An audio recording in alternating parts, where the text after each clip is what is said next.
Gupta Empire is also known as the golden age of India. Like, because the art, culture, everything was so booming at that time. They were ruling for a long time and a long area. So they actually focused on a lot more aspects. They had kind of a monopoly in that area. So Sri Gupta was the founder. You don't know much about them because they are way too early, plus they didn't come to Madhya Pradesh as such. Then second is Ghatotkaч, early emperor who adopted the title of Maharaj. Then came the Chandragupta one, who established the Gupta Samvad on 26 February, sorry, February of 320, which was the day of his coronation. But then came Samudragupta, who ruled for 40 years, 335 to 375 AD. He entered MP. He is also known as India's Napoleon Bonaparte. In Prayag Prashasti, it is mentioned that Haris, it, it is mentioned that he defeated the Naga kings. The Athvik state which ruled in Gazapur, was under him, and it was from Gazipur to Jabalpur. He captured the northwest and south states, a total of 12 states. Also, he accepted Aran as his leisure capital, which was known as Swabhognagar. After comes the Ramgupta. So there are a lot of controversies about him, whether he existed or not, because no information of him is found in the genealogy. But it is said that a Shaka king Sridhar Varman who captured his wife Dhruva and then there is a treaty happened to take his wife where he gave up all the empire and settled it. But there are few evidence, like there are both chances of him existence and no. So evidences are he is mentioned in Jain caves of Udaygiri. Few copper coins of Ramgupta were found in Vidisha and Aran. Durjanpur and Vidisha has three Jain statues which mentions him, and it is written in Brahmi script. Also in Devi Chandraguptam by Vishaka Datta, he is mentioned. There are also reasons why like everybody consider he does not exist is because Jainism. Guptas were the Hindu king. He followed Jainism. Then no mentions of him is in the genealogy. Then he uses copper coins while all the other Guptas before and after him used gold coins. So why? Then comes the Chandragupta II of like Chandragupta II, the Chandragupta Vikramaditya. He was known as Shakari because he defeated the Shakas. Singh Vikram. Vikramaditya was his title. He went towards Gujarat in Kathiawad and defeated the Shaka king Rudra III. So hence Shakari. Udaygiri caves were built by his peace minister Veer Singh. Now comes Kumar Sen 414 to 455. In the Tumand region, Mandsaur inscription mentioned Olika ruler Bandhu Varman as a feudatory of them. Sun temple in Khilchipur located in Mandsaur by silk weavers of Lat Pradesh who were invited by Bandhu Varman. Then he did the Ashwamedh Yuga. He defeated Pushyamitra Shung on Narmada according to the Mandsaur inscription. After him comes the Skandagupta. So Skandagupta, he did the Ashwamedh Yagya. He fought the Huna's invasion and there was a constant fight because after that they actually kind of declined. He was the last prominent ruler. He also had the title of Vikramaditya. Coins of him are found in Sakur, Damoh. Then there comes Buddhagupta, 484 to 85, like very short period, just came and went. So mentioned in Lord Janardhan Pillar in Aran by Brahmin Matri Vishnu. Some areas are captured by him.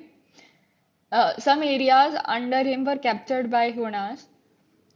Also, there is a Malwa type silver coin, which is very rare of them, but found. This was also prominent issues with the Guptas that they issued a region-wide coins, which made that there was no consistency and control over the currency. Then comes the Bhanugupt. it is also available from Aaron inscription, where the first mention of Sati is done. So about the Sati, during the battle with Toraman, his minister Gopiraj died, and Gopiraj's wife became the first Sati. A Rishtal inscription also has some context on this battle.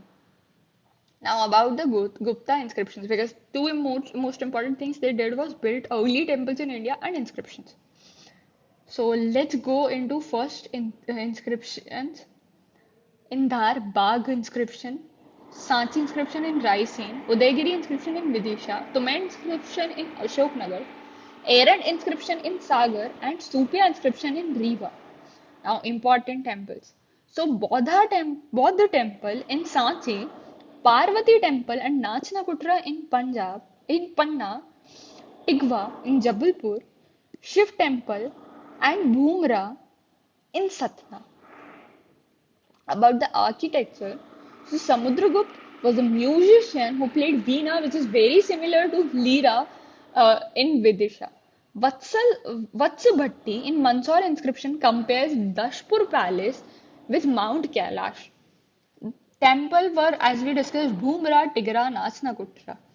Painting. So Ajanta Ellora caves they started. Bagh caves in Dhar also they started, where there were few Buddhist viharas as well, which is the most restored thing. Then they built Buddhist pillars in Sanchi. In Udaygiri by Veer Sen, few Shaivism, few Buddhist, rest all Vaishnavism caves were built. Some were built during Ramgupta, some were built during Chandragupta and Kumargupta. So in cave 5 there is Varaha Avatar, Ganesh Avatar and Mahishasur Vardhini. These were the first Brahmanic caves of India. Cave 13 has Vishnuji on Sheshnag written in Sanskrit. In Tigwa temple, Katni, Makarvahini Ganga and Kachapvahini Yamuna are on the entrance. Nachnakutra is in Uchehra, Satna. Shiv temple in Bhumra, Nagaur, Satna by Nag kings Bhairav Shiv. Ujjain was actually a capital and a station for Navratnas. So Navratna Kalidas, Parahamir, Vetal Bhatt, Dhanvantri, Amar Simha, Varuchi, Ghatkar, Harisena and Kahapanka lived here.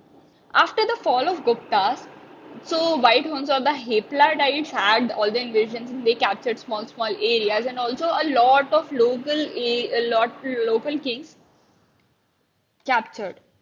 Also, the Huna's invasion caused the death of Saman, like which we mentioned, Toraman. So Toraman was a Huna king where Gopiraj died and his wife actually became the first Sati. Now, after the Gupta's decline, there were a lot of dynasties because they were a big kingdom. So their replacement came under lots of small dynasties. So Vallabhi ruled in Malwa in 6th to 8th century. Mokhari ruled in Asirgarh in 6th to 7th century. Vardhans in Malwa and Bundelkhand, 7th 8th century. Rashtrakutas in Baitul, Malwa, 7th to 9th century. Shells in Mahakoshal in 8th century. Now, about the Bodhi and Magh dynasty. Tripuri area, Jabalpur, by Magh kings. Nagvansh, Gwalior and Vidisha, Vrishnag, last ruler, Ganpati Nag. Gurjar Pratihar dynasty, Harish Chandra defeated by Arabs. Rashtrakut, the first branch in Betul and Amravati, copper sheet is found in Multai. Second branch, most powerful, the Danti Durg, Parset Mahanadi, Ujjain's Gurjar rule, control the Marathi region of MP. Kalchuris, so there are two branches of Kalchuris as well, Maheshmati branch and Tripuri branch. So about the Maheshmati branch, the old capital was at Maheshwar, included three places as Maheshwar, Omkareshwar, Mandhata and Mandla. Last ruler Shankargarh. Then Kalchuris of Tripuri, ruler Vapradev Kokkai was the first, actually the real founder, but Karnadev is also known as Hin's Napoleon, but that is the title more associated with Samudragupta. Pandavas of Maikal, not related to the Pandavas of Mahabharata. Amarkantak and Maikala were their areas. First king was Jebel and last was Bharatpal. Then came the Vakatak dynasty, 150 AD to 450 AD, founded by Vindhyashakti Vidisha. Pravarsin performed Ashwamev Yag and marital relations with Nag dynasty. Pravarsin too wrote epic Setubandh. Last ruler was Prithvi Sen. Oligarchs, the Shampur area founded by Jayavarman, Bandhuvarman accepted the supremacy of Kumargupta. Yashovarman defeated the Huna king Bhirkul, and actually the Huna's invasion stopped at that point of time.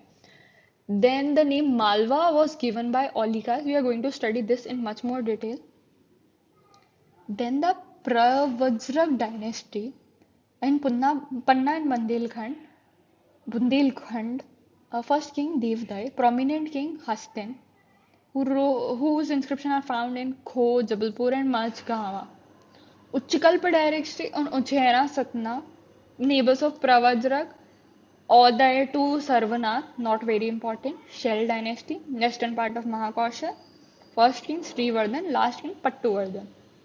Maukhari, East Nimad, king Sarvavarman, Pushyabhuti, Vardhan dynasty. So we know the Harshvardhan. Harsha killed Devgupta and captured Malwa.